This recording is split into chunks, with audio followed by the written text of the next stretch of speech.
Dentro da grande família umbandista, existem muitas vertentes que nasceram ao longo do tempo, cada uma com sua maneira de organizar o culto, compreender os orixás e conduzir o trabalho espiritual. Hoje, o olhar se volta para a Umbanda Eclética Maior, uma corrente que preserva a essência da caridade e da manifestação espiritual, mas apresenta características muito próprias em sua doutrina, em sua simbologia e em sua ritualística. A Umbanda Eclética Maior surgiu no Rio de Janeiro, em 27 de março de 1946, com a fundação da Fraternidade Eclética Espiritualista Universal. Seu fundamento está ligado ao Oceano de Sá, conhecido como Mestre Yokaana, nome marcante dentro dessa vertente. A partir dali, formou-se uma tradição com identidade própria, com sede na fraternidade e expansão por meio de suas regionais, que passaram a sustentar e divulgar seus ensinamentos. O primeiro ponto que chama a atenção nessa corrente é a forma como ela compreende os orixás. Na Umbanda Eclética Maior, existe forte vinculação entre orixás e santos católicos. Ao mesmo tempo, esses orixás são entendidos de modo muito particular, reinterpretados fora das tradições africanas. Isso significa que essa vertente não organiza sua teologia segundo a matriz africana clássica, mas sim por uma leitura própria, espiritualista e profundamente sincrética. Nessa visão, são considerados pelo menos 9 orixás: Oxalá, Ogum, Ogum-de-Lei, Oxóssi, Xangô, Xangô-Caô, Iemanjá, Ibejês e Yansi. Aqui já se percebe uma diferença importante. Alguns nomes aparecem como se fossem expressões distintas, como Ogum e Ogum-de-Lei, Xangô e Xangô-Caô. Em muitas outras vertentes, isso poderia ser visto como manifestação ou qualidade de uma mesma força. Já na Umbanda Eclética Maior, ganha um tratamento próprio dentro da estrutura espiritual. Entre esses nomes, Yansi merece atenção especial, porque aparece como um orixá próprio dessa formulação religiosa, não correspondendo ao mesmo entendimento encontrado nas tradições africanas. Isso revela com clareza o caráter eclético da corrente. Ela reúne elementos, reorganiza símbolos e constrói uma cosmologia própria, sem deixar de dialogar com a devoção popular e com a espiritualidade cristã. As linhas de trabalho dessa vertente também são muito marcantes. São 7 linhas fortemente associadas a santos católicos. A linha de São Jorge corresponde a Ogum, a de São Sebastião corresponde a Oxóssi, a de São Jerônimo corresponde a Xangô, a de São João Batista corresponde a Xangô-Caô, a de São Custódio corresponde a Ibejês, a de Santa Catarina de Alexandrária corresponde a Yansi e a de São Lázaro corresponde a Ogum-de-Lei. Essa estrutura mostra como o sincretismo aqui não é apenas decorativo, ele é organizador da própria prática religiosa. Quando se observa essa organização, percebe-se que a Umbanda Eclética Maior constrói pontes entre a linguagem dos orixás e a linguagem da santidade católica. Para muitos fiéis, isso favorece a devoção, a disciplina e a compreensão simbólica da gira. Cada linha passa a ser reconhecida não só pela força espiritual que representa, mas também por uma imagem sagrada que ajuda a conduzir a fé. No campo das entidades, essa vertente concentra seus trabalhos principalmente em caboclos, pretos velhos e crianças. Isso também revela muito de sua identidade. Não se trata de uma umbanda com grande multiplicidade de linhas de entidades como se vê em outras casas que trabalham amplamente com baianos, boiadeiros, marinheiros, ciganos, malandros, esos e pombagiras em giras próprias. Aqui, o foco principal permanece naquelas manifestações mais tradicionais e reconhecidas como centrais para o aconselhamento, o amparo e a caridade. Os caboclos nessa compreensão expressam firmeza, direção, coragem e conexão com a força da natureza. Os pretos velhos manifestam sabedoria, paciência, acolhimento e cura moral. As crianças trazem pureza, leveza, espontaneidade e a renovação da esperança. É uma tríade espiritual poderosa, muito presente no coração da Umbanda brasileira e que na Umbanda Eclética Maior recebe especial centralidade. Na ritualística, a simplicidade é um traço fundamental. A roupa branca é a vestimenta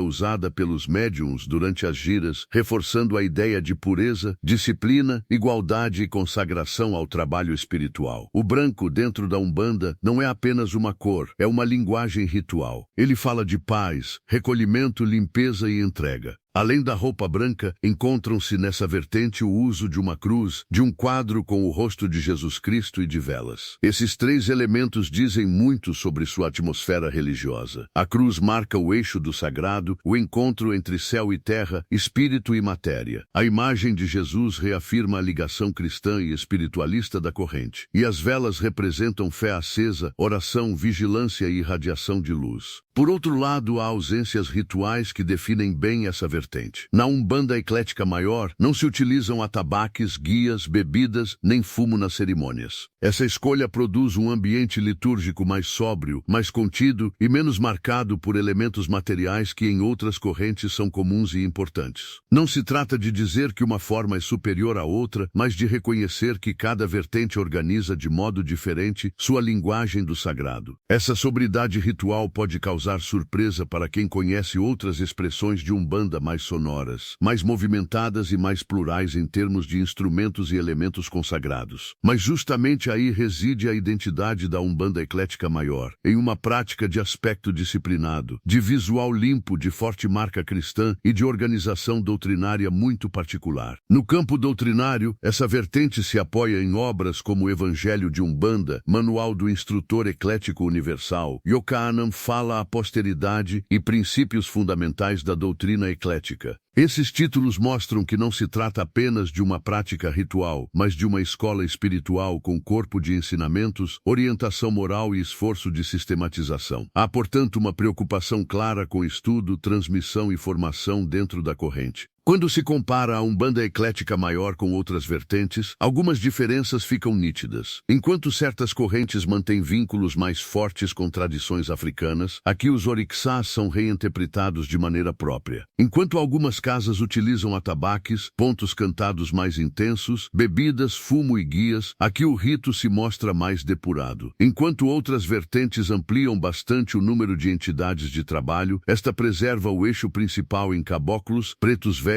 e crianças. Ainda assim, a essência umbandista permanece viva, a mediunidade colocada a serviço da caridade, a presença dos espíritos trabalhadores, o consolo aos aflitos, a orientação aos necessitados e a busca por elevação moral. É isso que permite reconhecer a unidade espiritual da Umbanda mesmo em meio às suas muitas formas de expressão. A veste pode mudar, o altar pode mudar, o nome das linhas pode mudar, mas a caridade verdadeira continua sendo o coração do trabalho. Também é importante compreender a Umbanda Eclética Maior sem preconceito e sem confusão. Por ter forte presença de símbolos cristãos, por não usar certos elementos muito comuns em outros terreiros e por reinterpretar os orixás de maneira singular, essa corrente às vezes causa estranhamento. Mas conhecer uma vertente é sempre mais sábio do que julgá-la de longe. Dentro da história religiosa brasileira, muitas casas nasceram do encontro entre devoção popular, mediunidade, disciplina moral e experiência espiritual sincera. O mais importante é lembrar que toda vertente séria deve ser medida pela honestidade, pela caridade, pela responsabilidade espiritual e pelo respeito ao sagrado. Quando uma casa trabalha com humildade, sem exploração da fé, sem engano e com verdadeiro compromisso com os necessitados, ela honra o nome da Umbanda. E quando se afasta disso, traz sua própria missão, qualquer que seja a corrente que diga seguir.